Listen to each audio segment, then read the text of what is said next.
ఈటీ exclusive నేను శివాని. ఎప్పటినుంచో plan prepare చేస్తుంటే ఇప్పటికీ వర్కౌట్ అయ్యేలా ఉందది. ఇంతకీ ఏం ప్లాన్ చేస్తున్నారు? ప్రిపేర్ చేస్తుంది ఎవరు? ఇప్పుడు ఏం వర్కౌట్ అవుతుంది అనుకుంటున్నారు కదా? మీకెందుకు చెప్పండి ఆశ్రమ. ఏం చక్కా హాయిగా ఈ స్టోరీని ఎక్స్క్లూజివ్గా ఎంజాయ్ చేసేయండి. ఆటోమేటిక్గా మీకే అన్ని విషయాలు అర్థమైపోతాయి. పాన్ ఇండియన్ ట్రెండ్ మొదలయ్యాక ఏడాదికి ఒక్కసారి కాదు 2-3 ఏళ్లకోసారి కూడా కనిపించట్లేదు మన హీరోలు. ఇలాంటి టైంలోనూ ఏడాదికి 2 సినిమాలు ఈజీగా చేస్తున్నారు ప్రభాస్. ఆయన ప్లానింగ్ కు మిగిలిన హీరోలంతా ఫిదా అవుతున్నారు. 2025లో ప్రభాస్ సినిమాలేవి రాలేదు, కానీ కన్నప్పలో కాసేపు అలా కనిపించి మురిపించారు రెబల్ స్టార్. 2026లో మాత్రం తక్కువ గ్యాప్ లోనే ప్రభాస్ నుంచి 2 సినిమాలు రానున్నాయి. సంక్రాంతికి రాజాసాబ్ విడుదల కానుంది. ఇక హను రాఘవపూడి ఫౌజీ షూటింగ్ కూడా వేగంగానే జరుగుతుంది. ఇది 2026 దసరా రిలీజ్ ప్లాన్ చేస్తున్నారు.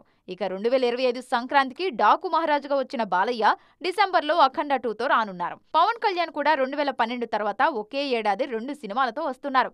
ఆల్రెడీ మొన్న జులైలో హరిహర వీరమల్లుతో వచ్చిన పవన్ సెప్టెంబర్ 25న ఓజీ అంటూ వచ్చేస్తున్నారు. చివరగా 2012లో గబ్బర్ సింగ్, కెమెరామెన్ గంగతో రాంబాబు సినిమాలు చేశారు పవన్.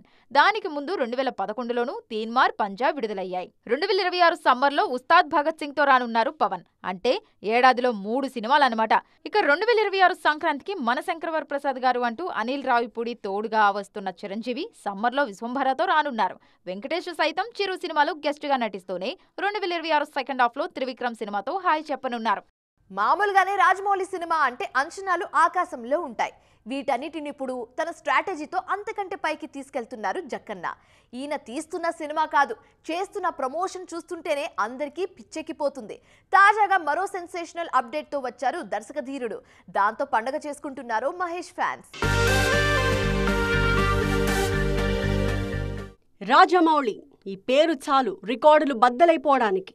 చాలా మంది స్టార్ హీరోలకు కూడా లేని మార్కెట్ ఈయన సొంతం. ఇప్పుడు పోస్టర్ పై రాజమౌళి సినిమా అనే బ్రాండ్ ఉంటే చాలు, 100లు కాదు 1000 కోట్లు వస్తున్నాయి. బాహుబలితో పాన్ ఇండియా, RRRతో హాలీవుడ్ ని టచ్ చేసిన జక్కన్న SSMB 29తో అక్కడే పాగా వేయాలని చూస్తున్నారు. SSMB 29 కోసం హాలీవుడ్ టీం ఎక్కువగా పనిచేస్తోంది. ఈ సినిమా ప్రమోషన్ కోసం టాప్ యూనివర్సల్ స్టూడియోస్తోనే టైఅప్ అయ్యారు దర్శకధీరుడు. టాంజానియాలో ఈ చిత్ర లేటెస్ట్ షెడ్యూల్ జరుగుతోంది. ఈ క్రమంలోనే కెన్యా మంత్రి ముసాలియా ముదవాడిని కలిశారు రాజమౌళి. SSMB 29ని ఏకంగా 120 దేశాల్లో విడుదలయ్యేలా ప్లాన్ చేస్తున్నారు ఈయన.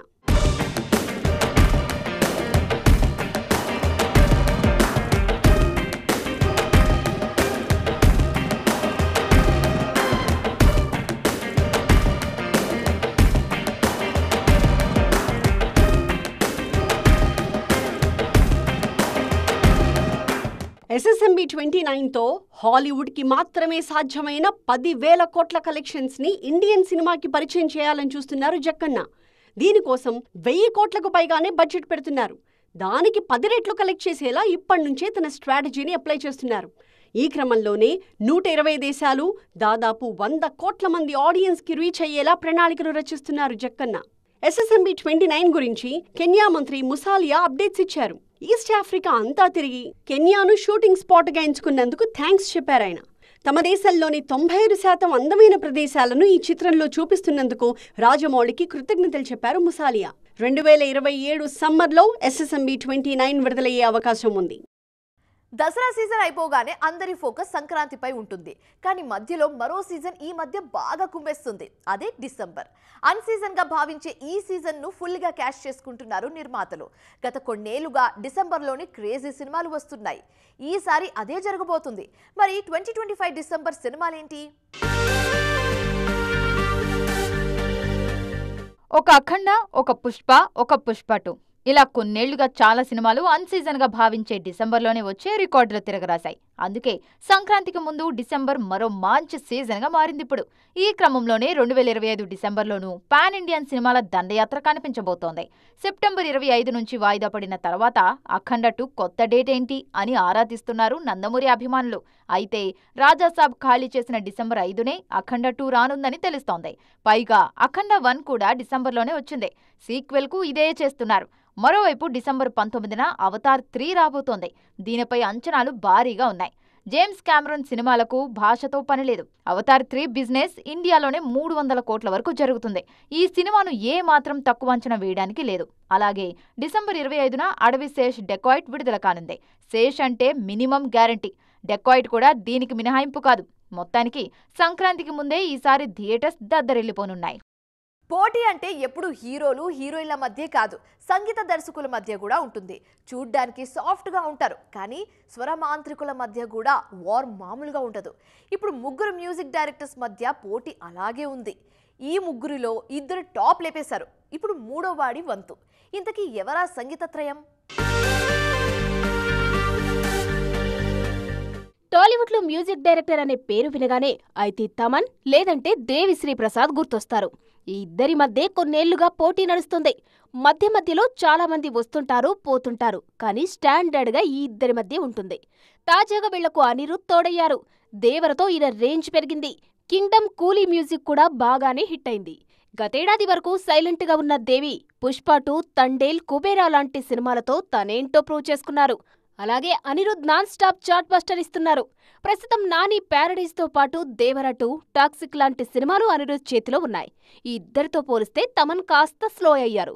కానీ ఈయన చేతిలో ఉన్న ఆయుధం ఓజీ. ఓజీ టైటిల్ సాంగ్ అద్దిరిపోయింది. ఇక టీజర్కు తమనిచ్చిన హంగ్రీ చీతా ట్యూన్ 2 ఏళ్లైనా పవర్ తగ్గలేదు. లేటెస్ట్ టీజర్కు బీట్ అద్దిరిపోయింది.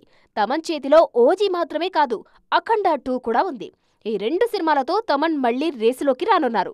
ఇక దేవి చేతిలో ఉస్తాద్ భగత్ సింగ్, RC-17 సినిమాలున్నాయి. మొత్తానికి ఈ స్వరత్రయం సంగీత సామ్రాజ్యాన్ని ఏలేస్తున్నారిప్పుడు. ఎన్నేళ్లైనా ఎన్నాళ్ళైనా వన్నె తరగని ever green genre horror thriller. కథ పాతగున్నా కథనం కొత్తగా ఉంటే చాలు, ఆడియన్స్ బ్రేక్ ఇవ్వడానికి ఎప్పుడు రెడీగానే ఉంటారు.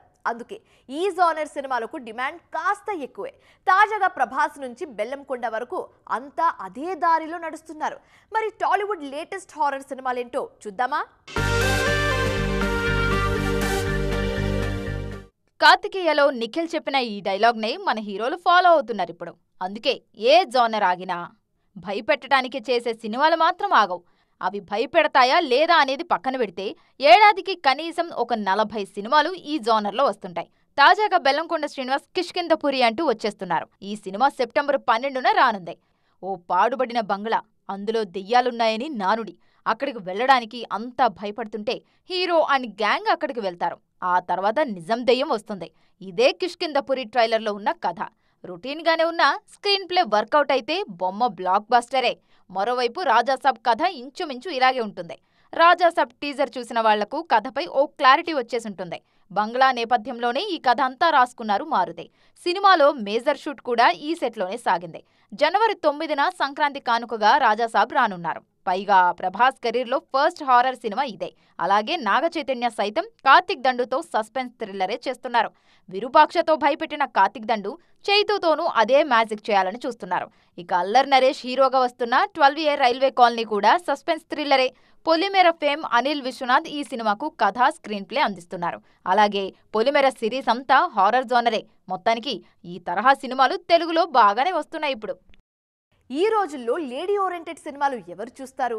హీరోలనే చూడట్లేదు, ఇక హీరోయిన్లను చూడడానికి థియేటర్స్కు ఆడియన్స్ వస్తారా అని ఎన్నో అనుమానాలు.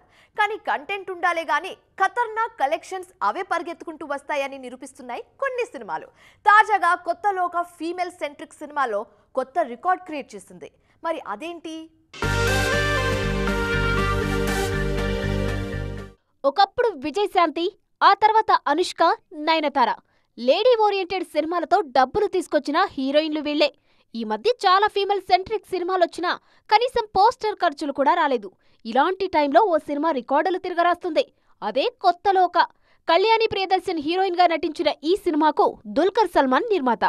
సూపర్ ఉమెన్ కాన్సెప్ట్ తో వచ్చిన కొత్త లోక సినిమాకు బ్రహ్మరథం పడుతున్నారు ఆడియన్స్. వరల్డ్ వైడ్ గా 6 రోజుల్లోనే 90 కోట్ల గ్రాస్ వసూలు చేసి సౌత్ లో హైయెస్ట్ కలెక్షన్స్ తీసుకొచ్చిన లేడీ ఓరియంటెడ్ సినిమాగా కొత్త చరిత్ర సృష్టించింది కొత్త లోక. దీనికంటే ముందు 77 కోట్లతో మహానటి టాప్ లో ఉంది. ఆ రికార్డునే ఇప్పుడు కొత్త లోక తిరగరాసింది. సావిత్రి బయోపిక్ గా వచ్చిన మహానటి బ్లాక్ బస్టర్ గా నిలిచింది. మహానటి కంటే ముందు రుద్రమాదేవి, అరుంధతి సినిమాలు మాత్రమే 50 కోట్ల గ్రాస్ దాటాయి. నయనతార సినిమాలు హిట్ అయినా 50 కోట్లు రాలేదు. అలాంటిది కొత్త లోక ఏకంగా 150 కోట్ల వైపు పరుగులు పెడుతుంది. ఈ వారం ఘాటీతో అనుష్క వస్తున్నారు. మరి ఆమె ఎలాంటి రికార్డ్స్ క్రియేట్ చేస్తుందో చూడాలి. సో ఇది వాటి ఈటీ ఎక్స్క్లూజివ్. మరిన్ని ఇంట్రెస్టింగ్ అండ్ కలర్ఫుల్ టాపిక్స్ తో మళ్ళీ కలుద్దాం. Till then keep watching TV nine. Bye.